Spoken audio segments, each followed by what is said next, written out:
You are now listening to Asking for a Friend with TalkDoc, sharing insights through real, honest, and practical ways to improve your communication and relationships. Featuring your hosts, Dr. Pamela Kreiser, Meredith Edwards-Nagel, and Taylor Polindo. Oh, so, we're already going, right? We're already going, but here's my question. Did you get that intro for us, Taylor? Oh, I could attempt it for you. We have an intro for this episode that you might enjoy, everyone. Go ahead. Let's see. Welcome to the podcast where we explore the intersection of technology and humanity. Today's episode focuses on the impact of artificial intelligence and on our communication abilities in relationships. As AI technology continues to advance, we are seeing a growing concern about the potential loss of human connection and communication. With the rise of virtual assistants and chatbots, it's becoming easier to interact with machines than with people. As we spend more time communicating with technology, we risk losing the nuances and emotional depth of our human interactions. In this episode, we'll dive into the potential consequences of relying too heavily on AI for our communication needs. We'll explore the ways in which AI is changing the nature of our relationships and consider the impact on our emotional well-being. Yikes. Our guest. Your guest? Yeah, I don't know how that one works. Let's see. The ChatGPT that wrote that didn't know whether we had a guest or not. Yeah, or our guest experts will provide. Are we the guest experts? I don't know. I'm not an expert. I guess if ChatGPT says we are. Yeah. Join us for this thought-provoking discussion on the future of communication in a world where machines are becoming ever more integral to our daily lives. Wow. What I asked them to give me was write me a 2-minute podcast introduction about an episode dealing with AI and the concerns with losing our human communication abilities in relationships. Took what, 20 seconds? Less. It took 5 seconds, maybe less than 5 seconds for it to write that. Yeah. And I've been playing with it. It's nuts. So if you're joining us and you're wondering about Chat, GPT, AI, language learning models, you've come to the right place. We're going to untangle some of these things, but we're not experts. So we want to start by saying we are not tech experts. We are experts at communication and relationships. And so where we spend our time is not breaking down the technology for you. We know it's out there. We're going to talk about what we're doing with some of these things. But what we want to focus on is what does that mean for the human experience, as said by the ChatGPT intro? If you're not familiar with ChatGPT, this is an AI tool that will create content for you very, very quickly. And we'll drop some links in the show notes so you can check that out if you want. We're not trying to promote AI, but we know that most of you are hearing about it or using it. And it's super popular. When it first came out, which was the end of last year, in 2 months, it had over 100 million users. Crazy. And since then, there's been some other releases. So you might have heard of GPT-4. You might have heard of some others. It's going exponential, everyone. Yeah. What does that mean for us? How it's shown up in my workplace is the big threat that students would start using ChatGPT to write their papers. Mm-hmm. So there are detectors out there. Yes, I have used them. Oh. So some of those exist. I'm not saying I'm an expert in all those things, but it's really not about that. I'm not trying to catch people and do all that. It's just about, wow, you could say you need a 2-minute intro to your podcast. You could say, I need a 20-page paper. It can all be done. And it might not be detected by the teacher. And I thought Alexa was a badass. Well, the emphasis on bad. Yeah. I just kind of wonder, is this the new calculator? Back in the day, I'm assuming math teachers were not a fan of calculators. And now you can use them in your tests. It seems like when we keep going with technology, as we always will, we just sort of have to adapt to some extent. And maybe the skill of writing a paper is going to be lost and we'll get a new skill. I don't know. Wow. That's like, to me, I hear the skill of like forming your own ideas. Not really, though. It's just how to put those on paper, because some people can have wonderful ideas and even express them, but don't know how to do it in a great format on a piece of paper. So it sounds like you're making the argument for efficiency justifies technology. I mean, it just kind of seems like that is our world. I don't know that I'm an ally for it, but it just kind of seems inevitable. So my husband got on this ChatGPT pretty early and had it write a poem about me. Ooh, okay. And he said it was pretty good. He had ChatGPT also write a short essay on golden retrievers because, you know, he loves his dog. Yes. Okay, but since... What? Sorry. What? But since he just wanted to see. No, he just wanted to see what it did. Out. Since the message received is the one that counts, did that poem feel... Did you not enjoy it because it came from a device or a program? He had to feed it the information. Barely. Because some people now hire songwriters to write a song about the person they love. Mm-hmm. So how did it feel as a receiver? It felt like a sham. Okay. So you tried it. You did the episode intro. Yeah. Did you try anything else? No, but I've seen my partner uses it a lot. And so I've seen sort of some of the stuff that it puts out for him. Okay. He's a graphic designer and he does a lot of novel covers or book covers. Mm-hmm. And he's incredibly talented, but it's wild to see what he can put in. And it'll come up with several images for him, lots of different styles in seconds. And I'm like, oh, does that make you nervous? Because you'll be out of a job. And he's like, no, like it just is more tools for him to use. Sort of. That's his thinking, I guess. Yeah. Yeah. I've heard that it's going to put graphic designers out of business entirely, is what I heard this week.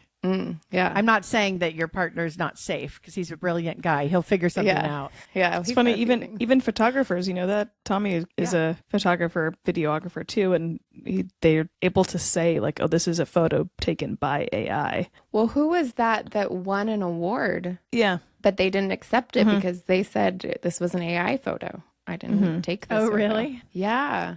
Oh, that's interesting. But then I kind of wonder, have we given Nobel Prizes to people who use a calculator? Do they have to put a caveat that they didn't do each formula by themselves? Yeah. Like at what Hold point? on, though. Okay. Yeah. So I got to challenge this one, Taylor. Yes. You use the calculator to make the conclusions, to write the equations, things where you're involved. Mm-hmm. When I done ChatGPT, it puts something in and I get the answer in 1 second and I can cut and paste it. I don't even need to change it. That seems like... Yeah, I used it to do a sample of someone breached a contract and I asked it to give me an argument. And knowing these are the elements of a legal contract, all of these things have to be in the argument. And it made it in seconds. And I was like, boom, boom, element. Oh my God. Just, it was all there. So the problem you have with it is how quickly it happens? My problem with it is how little input we need to give it. Yeah, the efficiency, the quickness is the turn on, if you will. Yeah. But it misses any brain effort. I took a long time to learn what the elements of a contract are and why they're this way, and to put it in something in 2 seconds and it just spits out something eloquent like that takes no thought.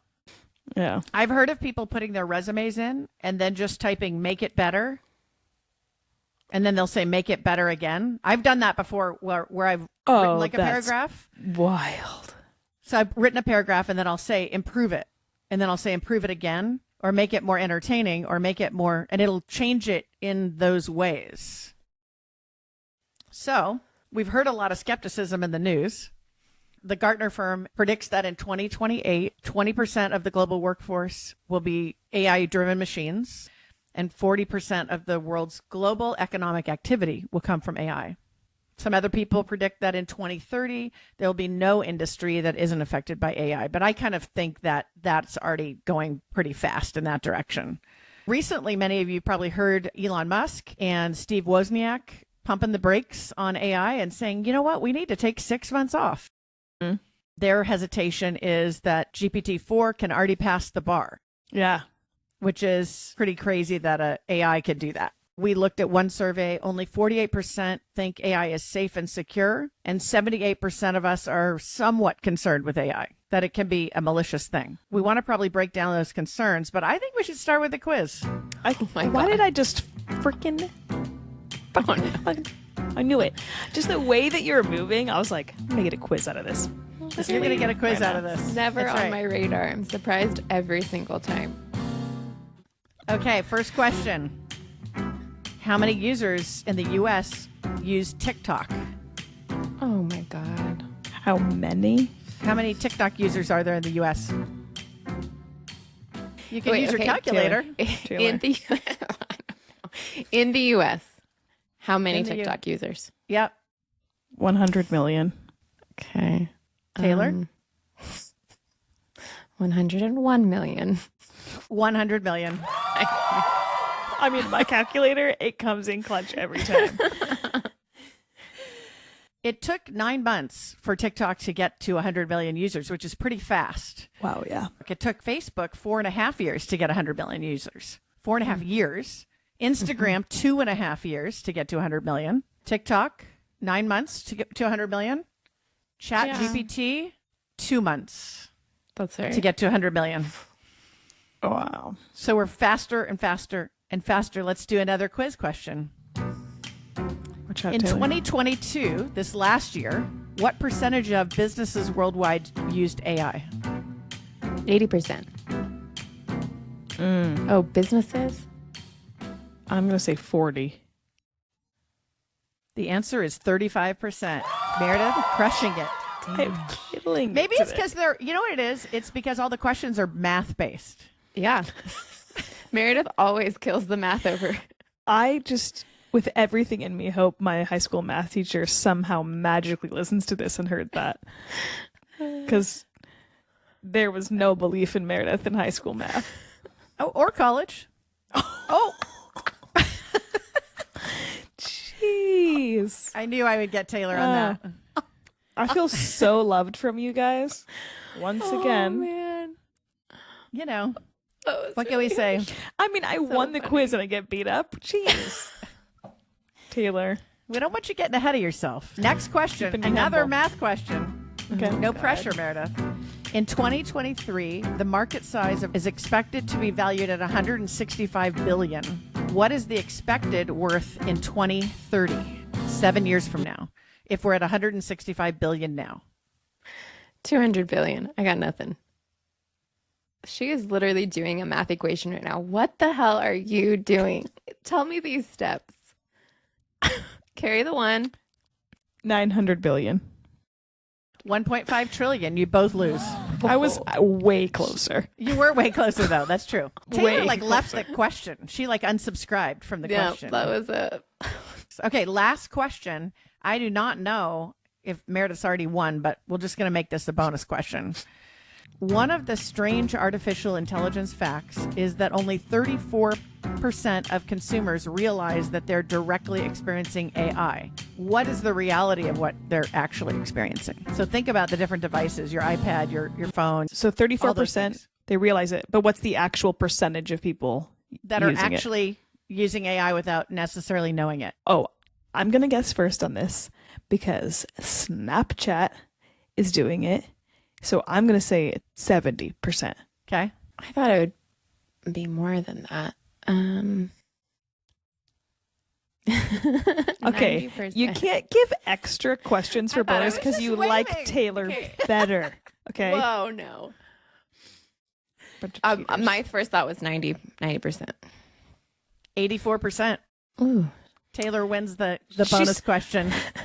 She still only got lucky. I wasn't even that far. I have to say, on point with the math, Meredith. On point. Killing it. But I think that's kind of interesting that you would have, a third roughly who would think that they're directly being monitored and affected by AI, where 84% are likely being directly or indirectly engaging in AI. It's everywhere. That's what That's that kind right. of means, right? Is that it's pretty much everywhere. Really in a lot of things. So a couple of concerns to talk about. One is the issue of the job losses. There's always this fear when they introduce the calculator. Who's going to lose their job? When they introduce the ATM machine? Are all the bankers going to lose their job? Well, the horse and buggy. I mean, it Yeah. goes back that far if you have an automobile, but then that created so many jobs. Right. There's sort of two different groups out there. One group that says, oh, we're all going to be doomed and losing our jobs. And then the other part says, no, we'll just have different jobs. Right. Mm-hmm. Meredith will still be sitting there using her calculator, though. Kicking your ass. Taylor. Yeah. One of you mentioned the voice sampling. Yeah, that shit blew my mind. So tell us about it. So we're mentioning some concerns, the ability to commit crimes. AI just needs a voice sampling of 3 seconds of your voice. It can mimic or copy your voice, and it can't be detected that it's artificial or fake. I heard parents should be having, quote, safe words that you don't write down. That's just a safe word between you and the child, because the AI was copying a child's voice to this mother who the mother thought was a child was home, and the child was like, Mom, please help me. You have to like send money. These kidnappers took me. And the mom was freaking out, thought it was her child being kidnapped when she was just sitting upstairs in her room. Right. Or even I thought the example of a child just calling, hey, can you remind me of my social security number? Yeah. Right. Hey, can you remind me of that password? I think elderly people could potentially be targets for some of these things, just not knowing how to discern. And it just means so much more caution needs to take place. Were they the directors or creators of that documentary Social Dilemma on Netflix? They pretended to be a child and talking to Snapchat or chatting. And one sample was that it was a child saying that they were having conversation with someone like 18 years older than them, and that person was basically grooming them to kidnap them or sexually assault them. And the AI was not picking that up. It was like giving them good ideas to get together and congratulating the meetup, or basically. Even when the child identified as 13 years old. If they said, I'll be celebrating my 13th birthday on this trip they want to take me on. This person is 18 years older than me. Right. You know, have sex. Yeah. And how do I do that? Yeah. It was like, how to make it special. Yeah. Very explicit. So that one was just mind blowing to me. You have the problem with the 13-year-old on Snapchat. They're on Snapchat. They're having this conversation. The person's 31, right? So it's totally inappropriate. And here we see that AI is limited by what the creators tell it to think about and do. So it doesn't have morals, but it can follow moral codes. So if you told it, hey, anyone who's under 18 shouldn't talk about the following topics, or shouldn't be engaging with people in, you know, this age difference, or someone who is not a minor, right? But this program didn't have that. And so there's no safeguard. And that's one of the big fears out there, that kids are going to be easy prey to something like this potentially, because it seems like someone's interested when it's just an AI talking to you. But AI doesn't have morals. So then what happens to us is we start becoming shaped by the technology. Scary. Yeah. Gosh. We have these parts of technology that are influencing us in different ways without a moral code. So it's just what the developers put in it, but it still can't make a moral decision. And it doesn't account for what it doesn't know. Ultimately, one of the big fears is that AI will have some big destructive force in our world. So the example that I heard was, you tell AI to kill all the trash in the ocean, and it does that, but it also kills all the fish. Oops. Because you didn't tell it not to do that. Or it kills it in a way that makes oceans now not inhabitable. So the big question is, can you give AI enough context with the constant learning that it's doing to factor all those things that you and I would factor in as moral thinkers? And it's an interesting part of the puzzle. Okay, so anyway, let's get to relationships. So you've heard about these different apps where you can have a boyfriend. So do either of you have a boyfriend on your app?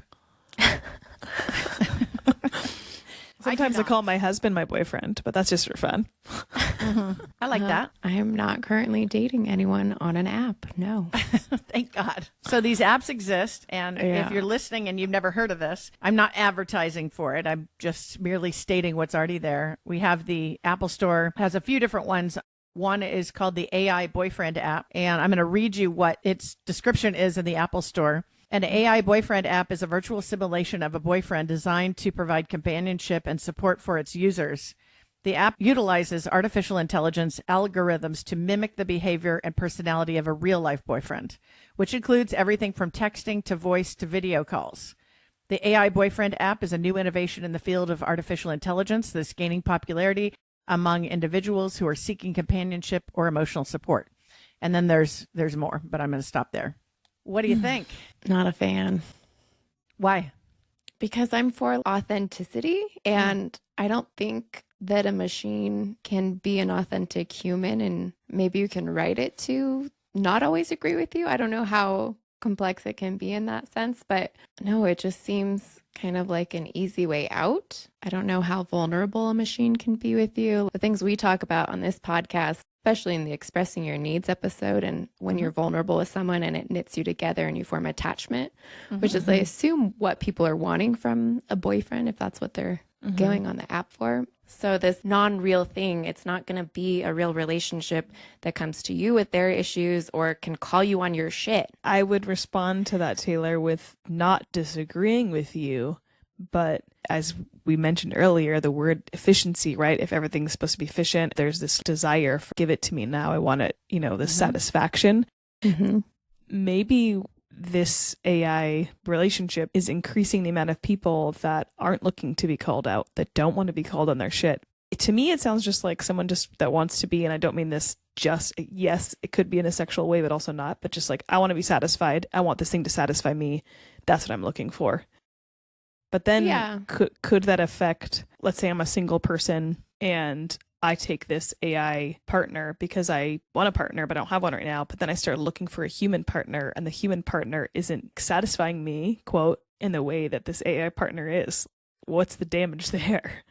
But that's the argument we make all the time. How is this going to hurt me? It can't really hurt me to go on TikTok. Does that really hurt me? Does it really hurt me to go on Instagram? Does it really hurt me? What's the harm in a couple of funny exchanges? Yeah, I'm just lonely. I just want someone to tell me how great I am.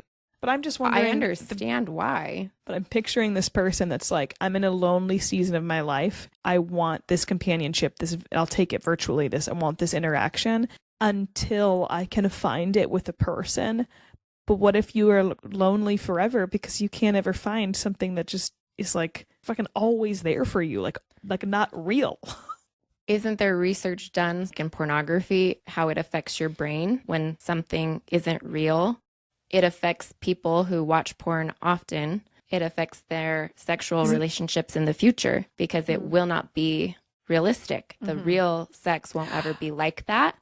So then they cannot enjoy sexual relationships because it will never be like the false image they saw prior. This false relationship is satisfying all these things that no human possibly could. So then how would you ever end that and then choose to have a relationship where they're not always there for you? Yeah. It blows my mind that this app has texting, calling, and video chatting. Yeah. Like long distance relationship. Nuts. Done. How does that work? Like you tell it what you want the person on the video call to look like? So you have I do not know. I do not know. Version of whatever you wanted? Interesting. I do not know. Wait, what do you think about it? What do I think about the boyfriend app? Yeah. Yeah. I think a lot of those things. I don't know that I was going to tie it to pornography as perfectly as you did. I hadn't thought about that in the preparation. In thinking about an app and the motivation behind the app, I get the thing about I don't want to be lonely, but I don't know if the cure for loneliness is a fake relationship. Yeah. So I'm lonely, so I'm going to do a fake relationship to try to get past that. When you're dating, you're practicing your synchrony with this other person. You're practicing what that connection would be like. And if you constantly do fake practicing with not real people, I don't know that you're going to be prepared for an actual relationship. So does it perpetuate divorce? Maybe. There's like no dance going on is what I just got from that. If you're attempting to dance with a computer, there's no rhythm in that you would have with an actual person. There was an article that I read in the Huffington Post. I'll put it in the show notes. And it was about the writer describing getting into one of these virtual relationships and how she kind of forgot a little over a couple days about that this wasn't a real, and then started like wondering, oh, are we going to talk later tonight? And got off of it right away. So I think that's probably another danger besides never learning the actual skills to be in relationship with another person. But then the example, there's an app that helps you generate a better like dating profile.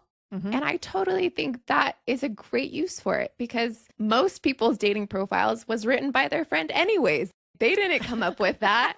And do you know what I mean? Like, I don't think that's a problem to have some tool tell you, oh, here's a better way to represent yourself because it's more familiar with maybe the algorithm or whatever. But I thought that, I was like, okay, I could totally see that being a great use for this.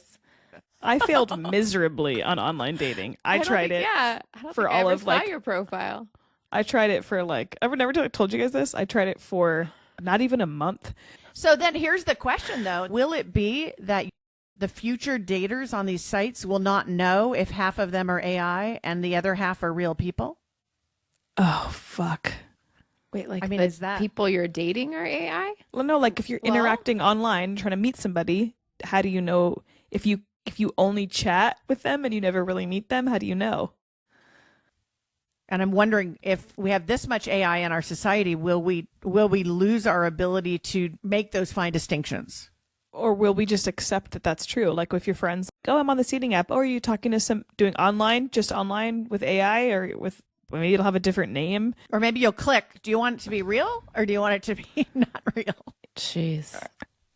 So when I was doing research for this episode, I was drinking coffee and I was obviously researching podcasts, and I went on one of these sites and it had a pop-up and a bubble box, you know, where it was talking to me, and it said, I like podcasts and I like coffee. And I was like, yikes. It's fucking creepy. So I was like, oh no, I'm the 84% that is using AI and doesn't know that I'm using AI. I thought I was doing research for a podcast episode. Yikes. Wow. Okay, but are we going to talk about this and how it's going to affect our ability to communicate? Because we're losing our ability to converse with people. Yeah. Sherry Turkle saying that intimate partners want to text conversations instead of actually have them. And that just honestly blows my mind. But I think people do that, though. We do it on a smaller scale, maybe not with your intimate partner, but we have a hard thing we have to say to somebody, so we don't call them. Maybe we just text them that bad news. I'm not coming to your party. I'm running late. Wait, Taylor, are we diving into the Turkle stuff now? Are our minds about to be just blown? Let's get to the calm. How is this going to change our communication is really what I want to know. So we got to give some credit to Dr. Sherry Turkle, who's from MIT. I mentioned her a minute ago. She has done some incredible work. It's funny that you say that, Meredith and Taylor, about her mind blown. This week, I was talking to our daughter and I said, I have stumbled across a lot of research from this very important MIT professor. It's one of the smartest people I have heard speak in a very long time. And she said, you never say that. Whoa, high praise from the TalkDoc. I'm giving Dr. Sherry Turkle high praise. She is a forward thinker. She is a deep thinker and has a lot to offer. We have some zingers from her about how this all plays out, which I think will help us, though, in the conversation, because what's really great is when you have a very strong thinker like her who's thought about this topic for 40 years and watched it develop as she's come out of Harvard and then been really a big career at MIT. So she has this concept of the friction-free relationship. One of her big principles is we have to be careful about AI for a lot of reasons. But one of the big reasons is AI gives us a friction-free experience. So let's think about the boyfriend app. This boyfriend doesn't fight with me. This boyfriend doesn't have a problem with me. If I'm late, this boyfriend forgives me. The AI has trained this boyfriend to be friction-free. Now, I'm not saying we're looking for friction. I teach conflict resolution, right? So, I mean, I'm listening to all this going, wow, Dr. Turkle, you are onto some very important thinking here. But the idea that you and I would try to create spaces or even lives that are friction-free would mean that a whole bunch of other learning doesn't happen. Right. And that's conflict resolution. You're not teaching how to not have conflict. You're teaching how to resolve the conflict. We're not trying to avoid it. She said that this friction-free thing is usually tied up for hope of greater efficiency and less vulnerability. Oh, so it's the opposite of what we're getting at or what you teach. It's like this thing in life, dealing with people, there's friction, there's conflict, there's difference of thought. It's how to move through that, not how to resist it. You can't resist it in this life. Well, efficiency is not bad, right? What Turkle suggests, though, is there is an associated cost. It's at the expense of vulnerability. She said, too, we're eluding ourselves, or we're in this dream. We're imagining companionship, but without any demand of a real relationship. Yes. So I'm going to quote her. So get quote her on that, because that business was ridiculous. So this is good. So according to Turkle, artificial intelligence, perhaps without meaning to, has become deeply woven into the story. Why? Because artificial intelligence is almost definitionally about the promise of efficiency without vulnerability, or increasingly about the illusion of companionship without the demand of friendship. But by trying to move ahead toward the friction-free, we are getting ourselves into all new kinds of trouble. Gosh. 3 notes I wrote down from her that just cracked my noggin open. My dome just like messed me up, all kinds of messed me up. She said that in this friction-free idea, it makes, right, like difficult will be made easy. Things that are rough will become smooth, right? That which has friction will become friction-free. And then she gave the example of ordering a beverage on your phone. And she said that if you walk to pick it up on one day, there'll be an app that routes you to avoid your ex or anyone you've argued with, right? So she's like, you only pass your friends. And so what I internalize that is, oh my God, that means you'll only interact with people who like you back or just totally accept you. And this prevents you from even seeing friction. And then this is the 2 nuggets I quoted from her. Who said a life without conflict, without dealing with the past, makes for the good life? Well, we did. And then she said, we preach authenticity and practice self-curation. I was like thinking of like Instagram filters and like all this kind of shit that makes you look all like curated and you know, whatever.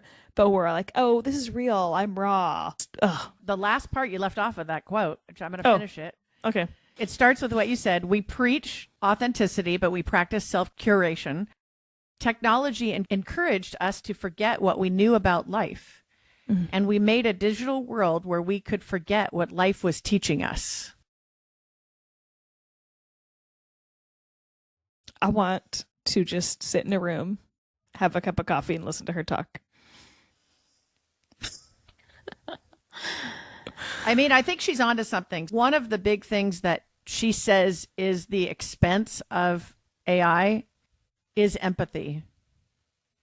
We've always talked about empathy like being in someone's shoes.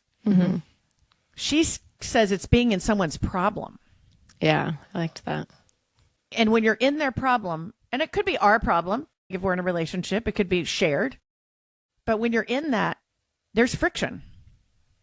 And that's where we get to the place where we talked about this on the Expressing Your Needs episode, where in that place where we have to work it out together is where the growth happens.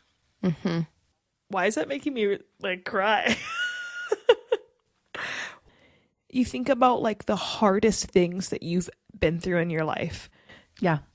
And the people that were in that with you that didn't run away from that friction in you. Or the people that you love so much that you wouldn't dare run away from their friction. It's exactly what you said, Taylor. Like getting into that knits us with people wanting to remove all friction. Like I worry how they're going to have relationship together. Anyway. Yeah. Trials in general in life, isn't that what makes you stronger? And I would assume a better person. I've just always kind of looked at the hard things as what make me the better person I am today. And I understand 100%. It's not fun. Of course, no one wants hard things to experience. But I gotta say, looking at some people like the 1%, they don't seem too happy mentally. Their mental health may not always be the best. Yeah. Money does not buy happiness. Having an easy life does not buy happiness. They don't seem like a satisfied group just because their life may be easier in a lot of ways than our own. I've got the motto for the episode. Okay. Friction sets you free. If you have the friction, the opposite is what we want to do, is just reduce it or not engage it. But it is the thing that sets us free. We want to go further with this topic. So the next stop is to talk about parenting. These two each have what? A 1-year-old, a 2 and 4-year-old? Is that what we got now on the podcast? Yes, yeah. Okay. Yep. Mine are all old and they're having to figure out their own. They know more about, actually, they taught me about AI. So whatever. But so a little different stage. But with the young kids, one of the questions you might have if you're a parent of a younger child or even a teenage child, how are we going to, as parents, navigate this? And so we're going to come back in our next episode and we're going to talk more about Sherry Turkle's research and just talk about some of the solutions we've come up with in terms of understanding what she's researched and what she's brought to the table to help us get that empathy back. Yeah. So we look forward to seeing you there. Once again, thank you for joining us today. Please remember to rate, share, and subscribe to our podcast. And thank you for listening to Asking for a Friend.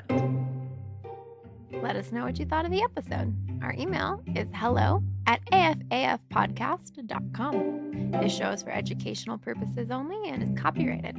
Written permission must be granted before syndication or rebroadcasting. Thanks for listening to Asking for a Friend with TalkDoc.